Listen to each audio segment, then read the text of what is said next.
அன்பான உறவுகளுக்கு வணக்கங்க. முத்துவுக்கு சந்தேகம் வந்து மீனாட்ட பேசுகிறதுனால என்ன பண்ணுறாங்க, எப்படியாவது உங்கள் பாட்டியை வர வச்சிடணும் ஒரு நாளைக்கு அப்படின்ட்டு ரோகிணி அம்மாவுக்கு கால் பண்ணுறாங்க. அவங்க எடுத்துகிட்டு கண்டிப்பாக வர்றேன் மீனா, என்ன சொல்லணும் நான் சொல்கிறது மாதிரியே சொல்லுங்கள் அப்படிங்கிறாங்க. அதே மாதிரி பார்த்திங்கன்னா மறுநாளே வந்து நிற்கிது. விஜயா பார்க்குது, என்னது நான் நேற்று தான் சொன்னேன் உடனே வந்துருச்சு, உடனே செய்தி பாஸ்பம் போகல இருக்கே அப்படிங்கிற மாதிரி பார்க்க, அப்படிலாம் ஒன்றும் இல்லை, உங்கள் பேரனை பார்க்கலையா, நீங்கள் பாட்டுக்கு போயிட்டீங்களேன்னு நான் கேட்டேன். இல்லைம்மா வரணுமா, கொஞ்சம் அறுவடை வேலை இருந்துச்சுன்னு சொன்னாங்க, அதான் வந்துட்டாங்க. சும்மா ஏன் அத்தை இப்படிலாம் பேசிகிட்டு இருக்கீங்க அப்படிங்கிறாங்க. பேரனை போய் பார்த்து கட்டிக்கிறாங்க. என்னப்பா நீ நல்லா இருக்கியா அப்படிங்கல பார்த்தா கிருஷ்ணகிட்டையும் சொல்லி வச்சிடுறாங்க அவங்க ஆத்தாக்காரி. இங்கே பாடுறா கொஞ்சம் அழுகிற மாதிரியே இருடா, ஏன்னா முத்துவங்களு நீ அழுகலை சந்தோஷமாக இருக்கேன்னு நினைக்கிறாரு அப்படின்னு சொல்லவும் சரி சரி அப்படின்றாங்களா. அதுக்கப்புறம் பாட்டி வந்தோன்னே பாட்டி அப்படின்னு கட்டி பிடிச்சிட்டு அழுகுறான். என்னடா கிருஷ்ண அழுகிற? இல்லை எங்கள் பாட்டியை பார்த்தோன்னே எங்கள் அம்மா ஞாபகம் வந்துருச்சு, இங்கே இருக்கையில் எனக்கு எந்த ஞாபகமும் இல்லை, முத்து அங்கிள் மீனா ஆண்டி டேடி இவங்களெல்லாம் பார்க்க எனக்கு சந்தோஷமாக இருக்குது, ஆனால் பாட்டியை பார்த்தோன்னே மட்டும் எங்கள் அம்மா ஞாபகம் வருது அங்கிள், அம்மா அம்மா அப்படின்னு. அப்பா நடிப்பு மாலை அப்படியே திலக அப்படியே மீனா அப்படியே ரோகிணியை பார்க்குறாங்க. அப்பா உன் மயன் உன்னை விட டபுள் மடங்காக நடிக்கிறானே மீனா, ப்ளீஸ் மீனா, நம்ம சொன்னதுனால தானே அவன் செய்கிறான், என் பிள்ளையே தப்பாக நினைக்காத அப்படிங்கிற மாதிரி பேச, ஆமாடி நீ பண்ணுற தப்புக்கெல்லாம் பிள்ளை துணை போகிறானே அதுவே எனக்கு கஷ்டமாக தான் இருக்குது அப்படிங்கிற மாதிரி அப்படியே வாயிலே பேசிக்கிறாங்க கஞ்சாடையில். அடுத்து அம்மா அவங்க பேரன் உண்மையிலே நீங்கள் வந்தோன்னு தாம்மா அழுகுறான் அப்படின்னு சொன்னோன்னே, இதுக்கு தான் நான் வராமல் இருந்தேன், அங்கே இருந்தாலும் அழுதுகிட்டே இருந்தான், இங்கே பார்த்தீங்களா சந்தோஷமாக இருந்தாங்கிறீங்க அப்படிங்கிறாங்க. அடுத்து சாப்பிடுங்கம்மான்னு சாப்பிட சொல்கிறாங்களே, இந்த பாருங்கள் சாப்பிட்டுட்டு உங்கள் பேரனை எப்போ கூட்டி போகிறீங்க அப்படின்னு. இது யார் சொல்லுவான்னு நினைக்கிறீங்க? விஜயா தான். அப்படிங்கிற பேந்த முழிக்குது ரோகிணி அம்மா. மீனா பார்க்குறாங்க, அத்தை அவன் தான் அழுகுறான்ல அங்கே அவங்க அம்மா ஞாபகம் வரும்னு, கண்டிப்பாக கூட்டி போவாங்க சொல்லுங்கம்மா.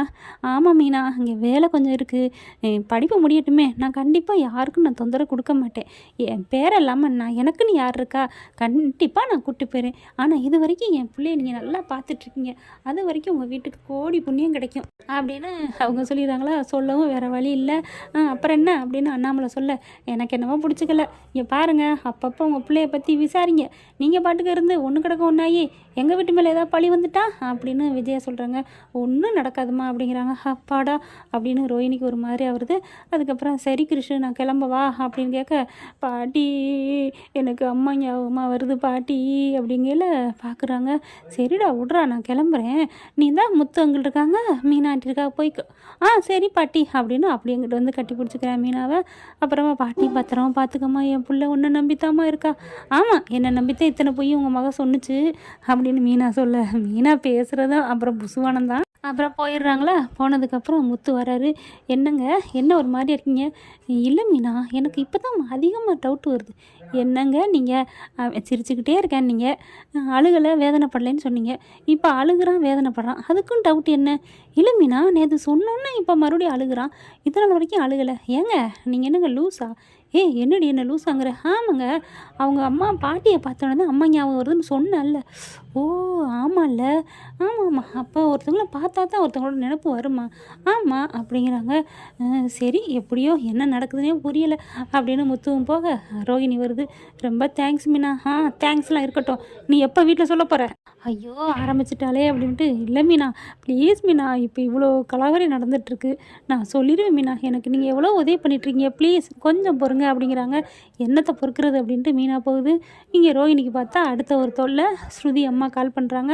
கால் பண்ணிட்டு எப்போ தருவேன் என் பணம் அப்படின்னு கேட்க, ஐயோ ஆண்டி தந்துடுறேன் ஆண்டி ப்ளீஸ் ஆண்டி அப்படின்னு சொல்ல பார்த்தா கொஞ்சம் இதாக பேச மனோஜ் பார்க்குறாரு. யார்கிட்ட என்ன தந்துடுறேன் ஆண்டிங்கிற? இல்லைங்க ஒருத்தவங்களுக்கு கொஞ்சம் காசு கொடுக்கணும், அதுதான். என்ன ரோஹிணி எப்போ பாரு யாருக்காவது காசு கொடுக்கணும் வாங்கணும், அதெல்லாம் சீக்கிரம் முடி அப்படின்ட்டு அவன் பாட்டுக்கு போயிடுறேன், அது அவ்வளோதான். அப்புறமா பார்க்குது அப்பாடா அப்படின்ட்டு. அடுத்து மீனா அதை கவனிக்குது. என்ன ரோஹிணி மறுபடியும் என்ன பிரச்சனை? இல்லை மீனா உங்கள்கிட்ட சொல்கிறதுல என்ன இருக்குது, இந்த மாதிரி பணம் வாங்கினேன். யார்கிட்ட? ஸ்ருதி அம்மாக்கிட்ட. என்ன ரோஹிணி சொல்கிற? ஆமாம் எதுக்கு வாங்கினேன்? இல்லை அந்த நகை போலி நகையாக போச்சுல்ல, அதுக்கு காசு கொடுக்கணும்ல ஆன்ட்டிக்கு, அதுக்காக நான் வாங்கினேன் 2 லட்சம். அவங்க வந்து என்ன சொல்கிறாங்க தெரியுமா? என்ன சொல்கிறாங்க? ஸ்ருதி ரவியும் பிரிக்கணும், பிரித்தா நான் அந்த 2 லட்சத்தை நான் தரேன்னு சொல்லி தான் கொடுத்தாங்க, நீ இப்போ அவங்கள பிரிக்கலை, அப்புறம் எப்படி நான் காசை விடுவேன்னு கேட்குறாங்க. அடி பாவி, உன் வாழ்க்கைக்காண்டி ஒரு குடும்பத்தையே பிரிக்கணும்னு சொல்லி காசு வாங்கியிருக்கியா அப்படின்னு ஓங்கி அறைய போகிறாங்க. மீனா மீனா அப்படின்னு சொல்லி தட்டிக்கிட்டு போகிறாங்க. அதை கரெக்டாக தூரத்துலேருந்து விஜயா பார்க்குது. என்ன இவ அடிக்க போகிறா, அவள் அந்த மாதிரி பார்க்குறா அப்படின்னு ரூமுக்குலேருந்து பார்த்துட்டு வருது. இங்கே பார்த்தா என்ன நினச்சிட்டு இருக்க? சீ, நீலாம் ஒரு மனுஷியா? இப்போ ஒரு குடும்பத்தை பிரிக்கிறேன்னு காசு வாங்கியிருக்கியா? நீ இல்லை மீனா, அதுக்காக நீ அங்கே போயிட்டு எல்லா வேலையும் பண்ணியா? அது இல்லை மீனா, எனக்கும் மனசு கேட்கல, அதான் நான் விட்டுட்டேன். ஓ, அதனால பணம் கேட்குறாங்களா? ஆமாம். அப்போ அவங்க மேலே தப்பு என்ன இருக்குது? நீ சொல்லி கை நீட்டி வாங்கிட்டு வந்திருக்க, பணத்தை இப்போ எப்படி கொடுப்ப? அதான் மீனா தெரியல, என்ன பண்ணுறதுனே புரியல மீனா. அதனால என்கிட்ட கேட்குறியா காசு? இல்லை மீனா, காசெல்லாம் கேட்கல, எப்படின்னு ஏதாவது ஒரு ஐடியா கொடுங்க. ஓ, உனக்கு நான் ஐடியா கொடுக்கணும்? நீ தான் ஐடியா திலகமாச்சே, உனக்குன்னு வச்சுருக்கிய ஃப்ரெண்டு ஐடியா கொடுப்பாங்களே, அவங்ககிட்ட கேளு அப்படின்னு மீனா சொல்ல. மீனா ப்ளீஸ் மீனாங்கல்ல, கிட்டக்க வந்துடுறாங்க. என்ன அப்படிங்கல, டக்குன்னு அப்படியே 2 பேரும் சுதாரிச்சுக்குதுங்க.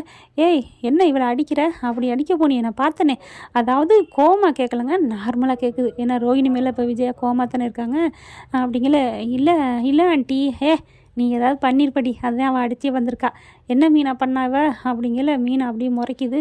அதையும் அங்கே வந்து உங்கள் மருமகிட்ட கேளுங்க அத்தை அப்படிங்கிறாங்க. ரோஹிணி, ஐயோ என்ன சொல்கிறதுன்னு தெரியலையே.